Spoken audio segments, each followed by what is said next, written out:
If you need to reset two-factor authentication on Google Drive, follow these steps to regain access to your account securely. Step 1. Sign into your Google account. Go to the Google account sign-in page and enter your credentials. Make sure to use the account for which you want to reset the two-factor authentication. Step 2. Access security settings.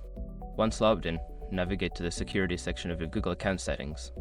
You can find this option in the left sidebar. Step 3. Find two-step verification. In the security settings, look for the two-step verification option.